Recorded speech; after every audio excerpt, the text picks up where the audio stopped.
Kenalkan, nama saya Yohana Benedetta dari kelas 9A. Hari ini saya akan menjelaskan tentang materi kelas 7, bab 3. Peran keluarga, sekolah, gereja, dan masyarakat bagi perkembanganku. Kali ini saya akan membahas bab 3, bagian A. Peran keluarga bagi perkembanganku. Kita lanjut ke materi. Poin pertama. Keluarga pada dasarnya adalah lingkungan pertama bagi setiap manusia dalam proses perkembangannya. Poin kedua. Keluarga merupakan sekolah pertama. Pengetahuan dan keterampilan dasar pertama-tama diperoleh dari keluarga, khususnya kedua orang tua dan pula anggota keluarga yang tinggal serumah dengan kita. Itu sudah jelas. Sebelum kita disekolahkan di sekolah ini contohnya, kita dari kecil pasti sudah mulai diajarkan cara berjalan, belajar makan, minum, berhitung, membaca, dan kegiatan-kegiatan dasar lainnya. Itu dari orang tua kita terlebih dahulu. Jadi tidak jarang banyak murid yang sudah unggul dari murid lainnya saat pertama kali masuk sekolah. Poin ketiga. Segala pengalaman dan kondisi yang terjadi dalam keluarga mempunyai daya pengaruh yang paling kuat bagi pembentukan diri seseorang. Contohnya saja, jika kita dari kecil sudah diajarkan atau dibiasakan cara bersikap yang baik, bagaimana menghormati seseorang, bagaimana menghargai seseorang yang lebih tua daripada kita, kebiasaan itu akan terbawa kemanapun kita berada dan dimanapun kita berada. Karena kebiasaan itu sudah tertanam di diri kita sejak kita masih kecil. Jika kita memiliki keluarga yang aman tentram, kita juga akan merasakan seperti itu. Sebaliknya, jika kita memiliki keluarga yang bermasalah, kita akan memiliki trauma berat, merasa tidak nyaman, tidak aman, dan kondisi-kondisi lainnya. Karena idealnya, keluarga menjadi surga, tempat seseorang merasa aman, nyaman, terlindungi, dan mendapat pengaruh yang baik. Poin keempat. Idealnya keluarga menjadi surga, tempat seseorang merasa aman, nyaman, terlindungi, dan mendapat pengaruh yang baik. Seperti yang sudah dikatakan tadi, keluarga memang harusnya menjadi tempat bagi setiap anggotanya untuk belajar, mengasihi, melayani, dan mengembangkan diri, serta mengembangkan imannya sendiri. Tapi sayangnya, remaja sekarang mengenal keluarga jauh dari idealisme seperti itu. Keluarga malah sering dirasakan bagai neraka yang membuat mereka tidak betah dan ingin keluar dari rumah. Poin kelima. Saat ini, kehidupan keluarga-keluarga mengalami perubahan pola hidup yang sangat tajam. Apalagi di masa modern sekarang ini, teknologi menjadi semakin canggih. Contohnya di perkotaan, kondisi rumah sudah mulai bergeser, bagaikan tempat penginapan. Karena kesibukan masing-masing mengakibatkan jarangnya berkumpul bersama-sama. Jarang berkomunikasi satu sama lain, walaupun berada di ruangan yang sama, masing-masing lebih memilih sibuk dengan handphonenya sendiri atau dengan kegiatan secara individu. Yang makin tumbuh dalam keluarga sekarang adalah sikap kurang peduli. Anak tidak tahu permasalahan yang dialami orang tua, dan sebaliknya, orang tua tidak tahu permasalahan yang sedang dialami oleh anaknya. Di sisi lain, kondisi keluarga di pedesaan juga mengalami perubahan. Demi mencari nafkah, sebagian orang tua pergi ke kota atau tempat kerja yang jauh, bahkan sampai ke luar negeri. Tetapi, ketika ada waktu luang, mereka lebih asik menonton televisi atau berkumpul dengan orang lain dibanding saling berbincang satu sama lain di suatu ruangan. Poin ke-6.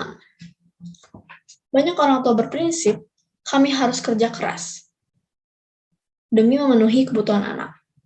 Mereka harus memahami kami.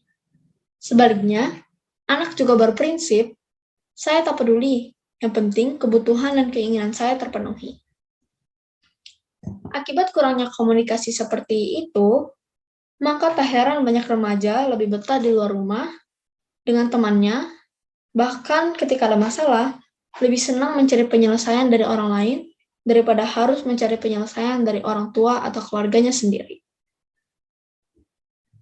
Poin ke-7. Masing-masing anggota keluarga mempunyai peran yang tak tergantikan dalam pembentukan dan perkembangan diri.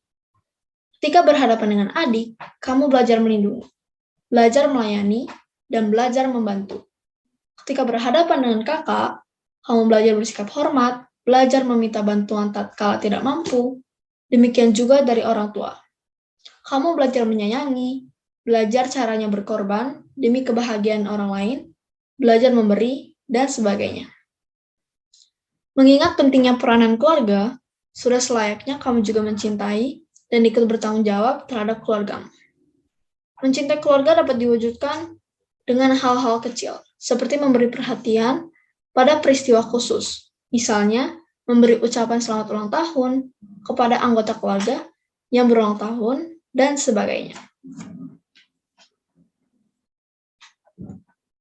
Berikut dokumen Konsili Vatikan II, Pernyataan tentang Pendidikan Kristen, artikel 3.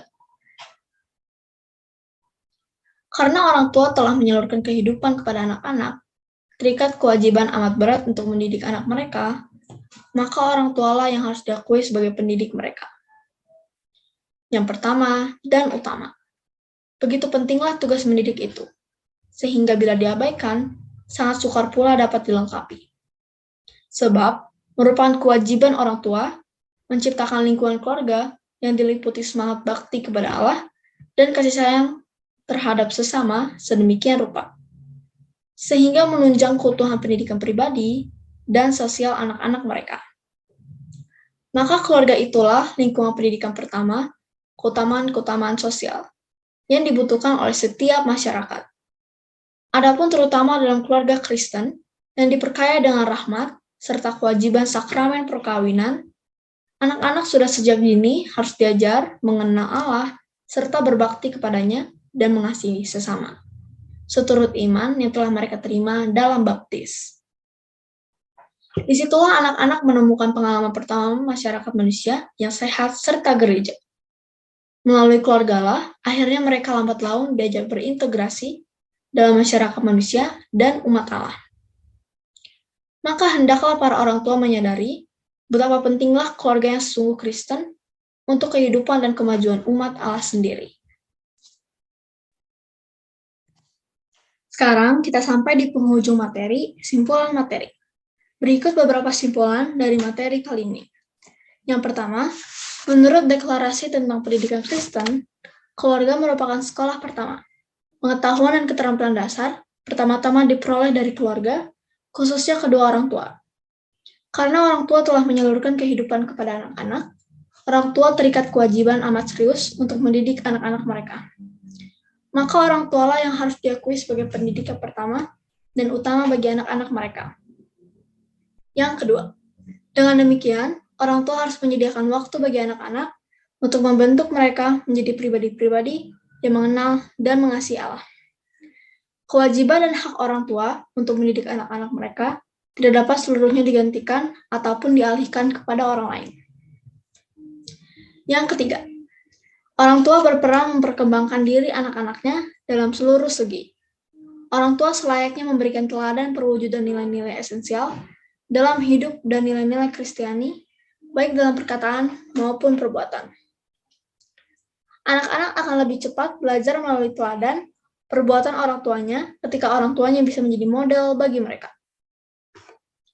Yang keempat, hubungan cinta kasih dalam keluarga tidak sebatas perasaan, akan tetapi juga menyangkut tindakan konkret disertai rasa tanggung jawab, perhatian, dan respek satu sama lain.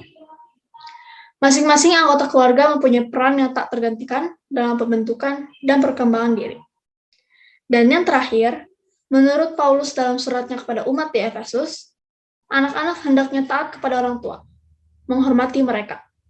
Efesus 6 ayat 1-3.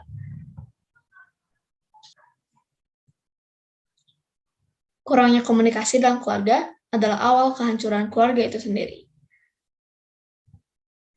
Demikian materi yang bisa saya sampaikan. Mohon maaf bila ada kata yang tidak jelas dan tidak dimengerti. Semoga bermanfaat. Sekian, terima kasih.